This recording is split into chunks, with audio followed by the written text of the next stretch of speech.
राजू श्रीवास्तव जी के गुजर जाने के बाद से इंडस्ट्री के उनके कई सारे दोस्त न सिर्फ उन्हें याद कर रहे हैं बल्कि उनके बारे में कई सारी बड़ी बड़ी बातें और बड़े बड़े खुलासे, जी हाँ, जो कि उनकी लाइफ से रिलेटेड है वो भी कर रहे हैं। तो चलिए आपको बताते हैं। Well, hello guys and welcome to FIFA फूज। मैं हूं ज्योति नाहक।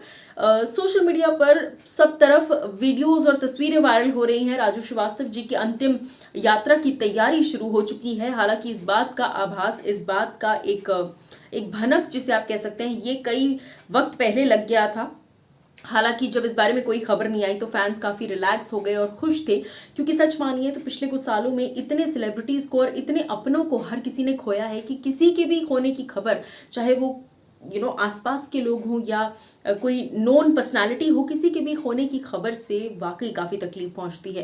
मैं आपको बता दूं कि राजू श्रीवास्तव जी के साथ बिग बॉस 3 में रहने वाले, जी हाँ, बिग बॉस 3 में उनका साथ दे चुके उनके दोस्त बख्तियार ईरानी की मैं बात कर रही हूँ। बख्तियार ने हाल ही में सोशल मीडिया पर राजू जी को लेकर कई सारी यादें अपनी ताज़ा की हैं बिग बॉस 3 की। तो चलिए आपको बताते हैं।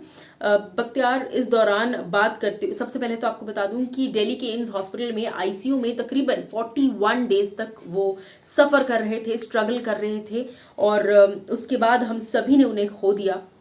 वेडनेसडे को उनका आखिरी दिन था उनकी जिंदगी का, वेडनेसडे को।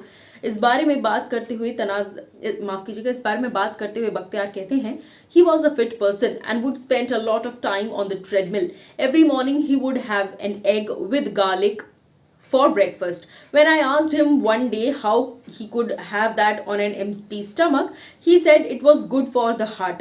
He was so particular about his health. After a few years when I met him, I remember he would carry a huge box of medicines with him for every kind of ailment. जी हाँ, देखिए ये बहुत ही एक आप कह सकते हैं कि अजीब बात है कि जो इंसान बिग बॉस 3 में जब आया था तब वो इंसान हमेशा अपने साथ हमेशा वो एग्स के साथ अदरक का एक टुकड़ा खाते थे, क्योंकि उन्हें किसी ने, डॉक्टर ने बताया था कि हार्ट की हेल्थ के लिए बहुत अच्छा रहता है।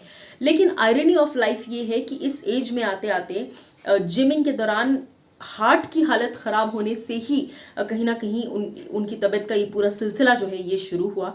और जो इंसान इतना ज़्यादा कॉन्शियस रहता था वो हर जगह एक मेडिकल बॉक्स किट वो अपने साथ रखते थे ताकि कहीं पर किसी को भी तकलीफ आए तो वो तुरंत दवाई दे पाए।